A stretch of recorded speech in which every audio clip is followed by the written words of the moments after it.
Penegakan hukum yang dijalankan tanpa pandang bulu jadi indikator kehidupan demokrasi yang bermutu. Untuk apa mengklaim sebagai negara demokrasi jika kepada jelata saja hukum justru begitu bengis? Satu dua orang yang jadi korban ketidakadilan. Sejatinya, alarm bahwa siapapun bisa kena giliran. Jika proses hukum dijalankan serampangan, yang akan merajalela justru ketidakadilan.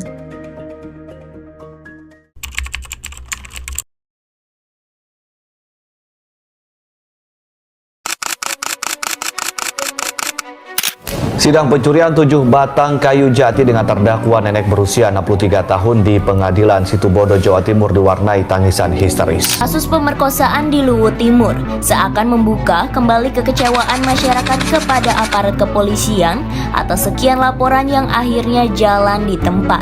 Kementerian Kesehatan mengungkap adanya dugaan pemalakan dalam kasus perundungan berujung kematian Dr. Aulia Risma Lestari, dokter PPDS Anestesi Universitas Diponegoro. Permintaan uang sebesar 20 hingga 40 juta rupiah per bulan.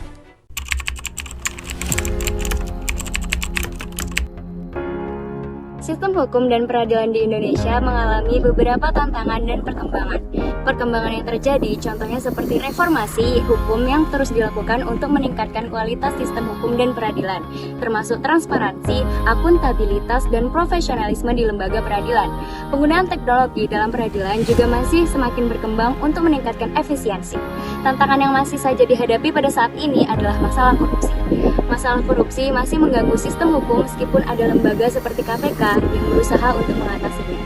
Menurut saya, sistem hukum di Indonesia menghadapi berbagai tantangan, seperti adanya korupsi, kurangnya independensi peradilan, dan proses penegakan hukum yang lambat. Meskipun sudah ada upaya peningkatan reformasi dan digitalisasi untuk meningkatkan transparansi dan efisiensi, masih ada kesenjangan keadilan dalam akses bagi masyarakat yang kurang mampu.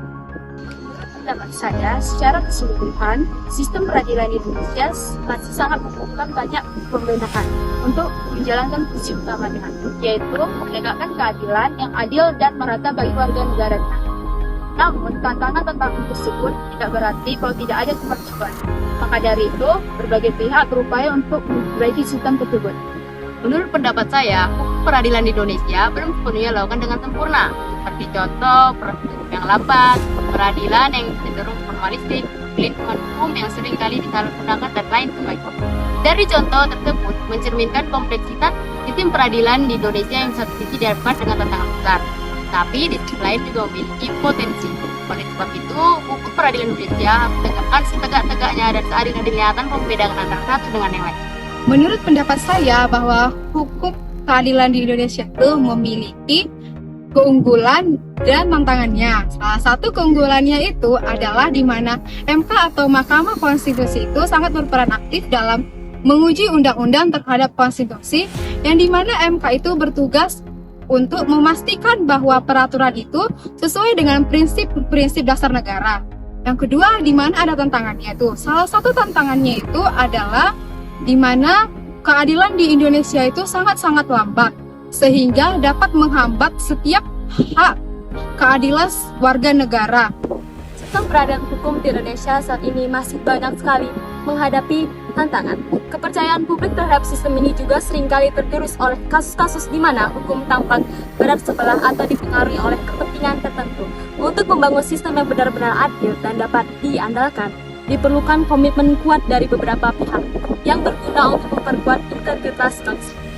Menurut pendapat saya, sistem hukum peradilan di Indonesia memiliki kelebihan dan kekurangan. Dari sisi positifnya, Indonesia telah membentuk berbagai reformasi untuk meningkatkan transparansi dan akuntabilitas, seperti pembentukan komisi yudisial untuk mengawasi perilaku hakim dan pengadilan. Namun, tantangan besar pasti tetap ada, seperti isu korupsi, kurangnya independensi lembaga peradilan, dan ketidakmerataan akses keadilan. Saya merasa bahwa sistem hukum perlu melakukan perbaikan lebih lanjut untuk memastikan keadilan yang lebih adil dan efektif bagi seluruh masyarakat Indonesia. Sistem hukum peradilan di Indonesia itu memiliki kelebihan dan kekurangan. Kelebihan salah satunya adalah dasar hukum yang kuat.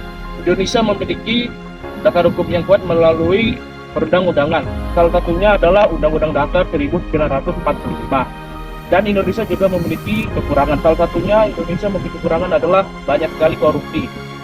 Kita banyak sekali melihat para pejabat melakukan korupsi, bahkan sampai triliunan rupiah. Dan di Jakarta juga terdapat terjadinya demo. Dan saya hanya bisa berharap para pemerintah itu sadar dan dapat menyelesaikan semua masalah di Indonesia ini secepatnya dan tidak akan terjadinya korupsi lagi. Akses keadilan juga masih menjadi isu penting terutama bagi masyarakat di daerah terpencil atau kurang mampu yang kurang dapat perhatian. Hukum tumpul ke atas dan tajam ke bawah juga masih saja sering terjadi. Meskipun ada tantangan dalam penegakan hukum yang adil dan konsisten, upaya untuk memastikan independensi peradilan terus dilakukan. Harapan untuk Indonesia, semoga bisa terus berusaha melakukan evolusi dan perbaikan dalam sistem hukum dan peradilan di Indonesia.